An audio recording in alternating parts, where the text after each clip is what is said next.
Good morning, friends, followers, subscribers, fellow YouTube creators, my army of Trevorites and cultists. Thank you very much for continuing to support my channel. It means a lot. But if you're watching this video right now and you've not yet subscribed, why not? It's free. Anyway, it's Thursday. What a wonderful 24 hours I've had. Yes, I enjoy being triumphant, and that's because every single day when I get up, my mindset is positivity. You are a fucking winner, Trevor. Don't let anyone try and drag you down. You're a winner. They will lambast you. Whenever you are achieving great things, those that can never achieve great things will come at you. They'll accuse you. They'll lambast you. They'll do this. And you know what? It makes me stronger. Makes me stronger. I love it. Yes. And I want to point this out. If you have an account on Twitter and you're trolling me and you think for 1 minute that you putting out a post is going to say, I'm not going to do it anymore, I've decided to stop, and you think that that's the end of it, no, it's not. No, it's not. I already have the information from Suffolk Police for the individual who keeps making false allegations against me, and I am currently working on a plan to take everything from you. Because you've dragged my name in the mud for 5 years by making up lies and posting things.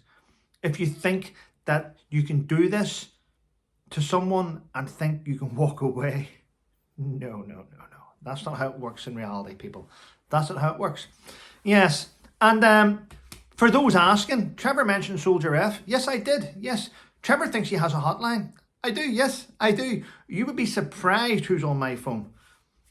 I make calls to people that are awesome. I've even got, won't mention his name, but I've even got Superman on my phone. Yes, the guy who plays Superman. Yes, it's amazing. Yeah.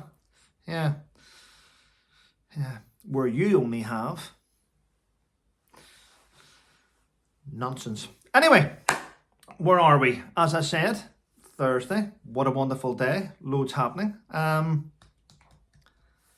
Do you know what? That last night was the best night's sleep I've had in a while, and it's all to do with putting things to an end, letting things take their course, sit back and watching, just sit back. You don't have to go after people and attack people. People will eventually trip up because see when you've got integrity and you've achieved a lot in life already, your actions speak 1,000 words. But if you sit back and watch people who put out a lie, and then another lie, and then another lie, and then another lie, eventually they get mixed up in what they've said, and they backtrack on what they've done, and they do, and you can watch them fall apart. You can fall apart, and it's their own shit, and it's quite funny to sit back and watch. It is indeed. The one thing that I have learned about social media, and I will tell you this, give someone a little piece of you. That's it. Don't go all in. Don't give 100%. Just give a little piece and see how they treat that little piece. And if it's with disdain, then never go back. And I said once to, I think I said once to Gemma's Journey Grace, who's a good YouTuber. I think I once said to her, and I think it's in an Instagram post, private message between me and her. I said, sit back and watch. People will always show their true colours. Sit back and watch. If you treat someone really, really well and they stab you in the back, it's not the stab in the back that hurts. Never does. It's whenever you turn around and you see who's holding the knife. Then that's when you just decide to don't say anything nasty. There's no need to say anything nasty to anyone. Don't do it. Just go, you cut ties and you keep walking in a different direction. The direction towards you're going. You don't need hangers on. You don't need them.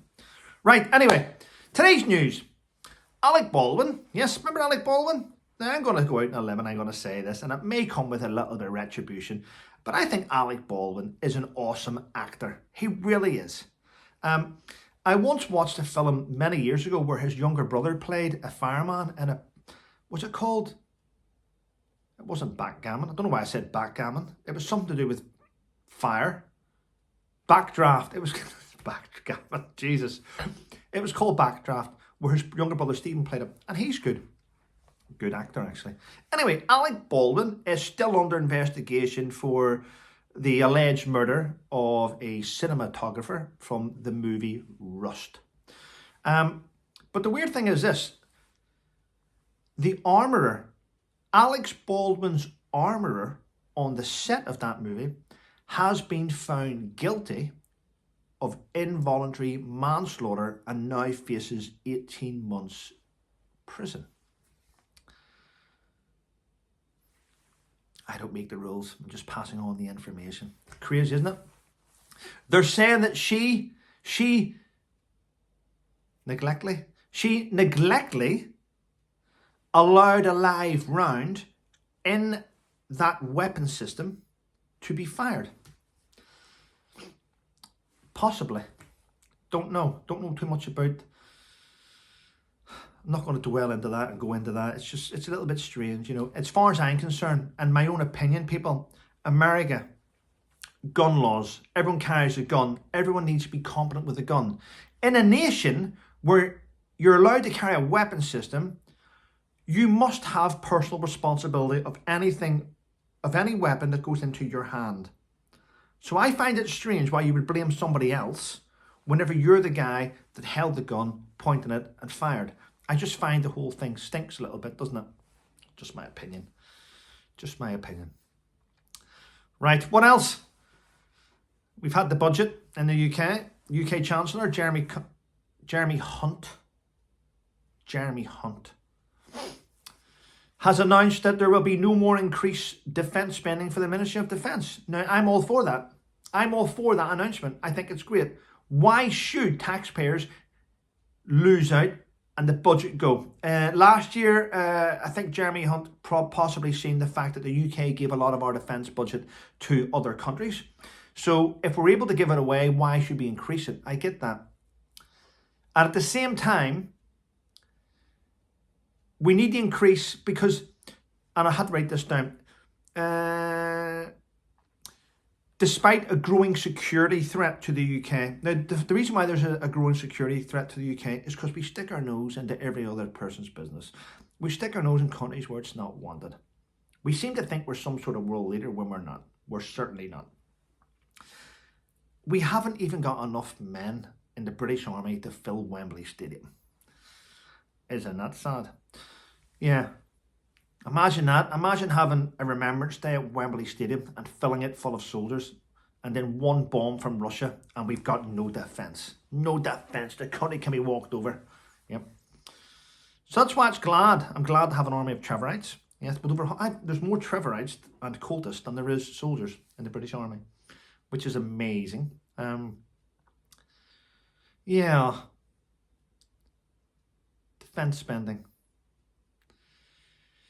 If you want to increase defence spending, I would suggest clearing out the civil service and replacing it with a war office where we have competent full screw sergeant staff, sergeant majors, W1s, majors, colonels, brigadiers. We fill it full of people with intelligence and we let them run the Ministry of Defence. We let them run the army. It would be a lot more sufficient. There wouldn't be that much wastage. Of course there wouldn't. I mean, it used to be in the army where if you put in a claim, JSP, I can't remember. It got to the stage in the army where you could log on the computer and you could put in a warrant claim or a claim for food or a claim for travel, an expenses claim. And I can tell you now, check this out. And this is why I always wonder why we waste billions and millions on failed projects, because as a serving soldier, see the minute you put a claim in for £5, £10, £25, and it was a false claim, you were dragged down in front of the RAO and you were fined. You were fined more money or you were jailed for fraud. That's what happened to soldiers. You weren't allowed to put in. Every claim you put in for was checked. Micro-checked by staff. Yeah, we've had 12 soldiers in a company put in claims. Okay, let's check them all out. Where were they? So if they can get that pounds and pounds off, see, that's what I mean. The little man and the little woman always get shit on, and the ones at the top waste millions and seem to walk away scot-free. Crazy. What have I got here? The UK government, check this out. This made my stomach churn this morning.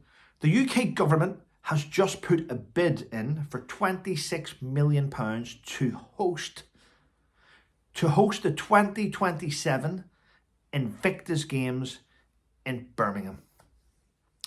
So, the little rat's coming across to the UK in May. Yep, he is. Birmingham. It was only yesterday it was announced that Birmingham's over £300 million in debt. The Birmingham City Council has collapsed, and they've just raised council tax by 21% for ordinary people because the Labour-run council has gave all the money away. Well done. That's not the best place to hold the that's not the best place to hold the Invictus Games, is it? Certainly not. Unless this is to try and bring money into Birmingham. There's always that, isn't there? Change the council. Get rid of Labour in Birmingham and replace them all with independent councillors that work together, that have no agenda. They don't use diversity, inclusion and equality. Do you know what that stands for? Diversity, inclusion and equality? The word die, because everything dies when you start messing around with that type of nonsense. Well, anyway, listen, people, I'm going to shoot on. Have a wonderful day. I'm going to nip out for a coffee, I think. I think I will. I've just had a soldier-on coffee. I don't want to show a photograph of my family there. I'm hiding it with my arm. But there we go. Winners drink soldier-on coffee. Oh, by the way, thank you. Let me put the coffee down. Thank you very much for the reviews that are still being left on Amazon for First Into Singing and for exploitation. I do appreciate it. Have a wonderful day, people. Stay safe, and remember, winners never ever quit. Take care.